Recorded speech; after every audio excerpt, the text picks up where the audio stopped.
ભરૂચ શહેરની નારાયણ અરેના સોસાયટીમાં રહેવાસીઓએ સ્માર્ટ મીટરનો વિરોધ નોંધાવ્યો હતો।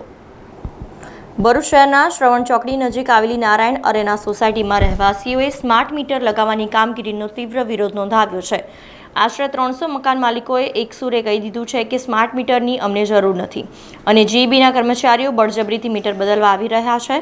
સોસાયટીના રહેવાસીઓનો આક્ષેપ છે કે છેલ્લા 1 મહિનાથી દરરોજ જીબીની ટીમ સોસાયટીના ગેટ પર આવીને જૂના મીટરો કાઢી નવા સ્માર્ટ મીટર લગાવવાની ઝંઝટ કરે છે। મહિલાઓએ જણાવ્યું કે આ કારણે રોજ ઘરની કામકાજ છોડી તેમને ગેટ પર જઈને વિરોધ કરવો પડે છે। આજે સવારે પણ જીબીના કર્મચારીઓ સ્માર્ટ મીટર લઈને આવ્યા હતા ત્યારે સોસાયટીની મહિલાઓએ થાળીઓ વગાડી તેમનો વિરોધ નોંધાવ્યો હતો।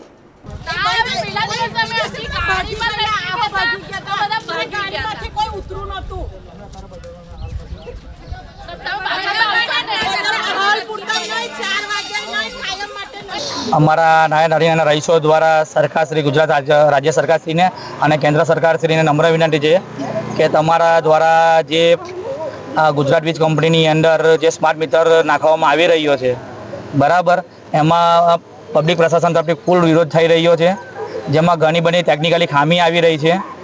જે આપણે જોઈ શકીએ છીએ કે ઘણી બધી જગ્યા પર સ્માર્ટ મીટરોની અંદર બિલ વધારે આવે છે, 6 મહિનાથી લાઇટ બિલો આપવામાં આવતા નથી બરાબર। તો કેન્દ્ર સરકારને રાજ્ય સરકાર જો સ્માર્ટ મીટર નાખીને શું બતાવવા માંગે, જો એમને સ્માર્ટ બનાવવું છે તો ગુજરાતની અંદર રોડને સ્માર્ટ બનાવે, એજ્યુકેશન સ્માર્ટ બનાવે, જે ખાનગીકરણ થઈ ગયું છે એને સરકારમાં પાછું લાવે બરાબર છે।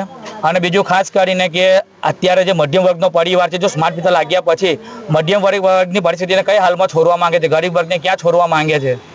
હાલની પરિસ્થિતિ પ્રમાણે આપણે જોઈ શકો છો કે દરેક જણની સેલરી પર કેટલો ભાર હોય છે, એજ્યુકેશન ભાર છે, ઘરના લોનોનો હપ્તાનો ભાર છે, પરિવારનો ભાર છે, એવા ઘણા બધા છે। એમાં વધારે સરકાર ઉપરથી એક દબાણ કરી અને એક એવો સ્માર્ટ લગાવવા જાય છે કે જેનાથી આર્થિક રીતે દરેક જન ભાંગી પડશે। અમારી એ માંગ છે કે અમારે સ્માર્ટ મીટર લગાવવા નથી। જે અમે રેગ્યુલર જે આ મીટરો છે એનું બિલ તો અમે ભરીએ જ છે અને ભરવા બી તૈયાર છે, પણ જે સરકારે કાઢ્યું છે સ્માર્ટ મીટર એની માટે અમે રેડી નથી, કારણ કે અમને એ વિશે અમને એ જાણતા જ નથી એ મીટરમાં શું છે શું નહીં, અને અમે એની માટે રાજી જ નથી। મીટર હું નારાયણ અરેના અપાર્ટમેન્ટમાં રહું છું। જીબી વાળા સ્માર્ટ મીટર લગાવવા માટે આવેલા છે, મહિનામાં 6થી 7મી વાર આવેલા છે। જ્યારે આવે છે ત્યાં દાદાગીરી કરીને જાય છે અને છેલ્લે પોલીસ લઈને બી આવ્યા હતા ગયા અઠવાડિયે, તો પણ અમે કશું નહોતું, છતાં બી પોલીસ જોડે રકઝક અમારી થઈ હતી। એમને મીડિયા સામે બી ઇન્ટરવ્યુ આપવા કીધું હતું, છતાં બી સ્માર્ટ મીટર લગાવવા માટે રકઝક કરી હતી।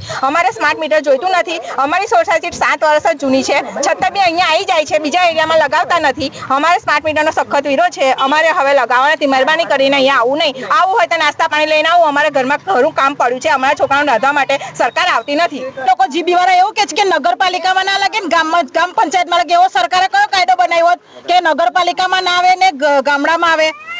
એવું કોણે કીધું? બધી સરકાર એક જ છે ને, પબ્લિક તો। તમારે શું માંગ છે, શું થવું જોઈએ? અમારે મીટર નાખવા જ નથી, 100 વાતની એક જ વાત, સ્માર્ટ મીટર અમને જોવે ના, બસ એ જ છે માંગ, બીજી કોઈ માંગ નથી। સમાચારોના સતત અપડેટ માટે TNN ન્યૂઝને YouTube પર સબસ્ક્રાઇબ કરી બેલ આઇકોન પ્રેસ કરો અને અમારી સાથે જોડાયેલા રહો Facebook, Instagram અને Twitter ઉપર।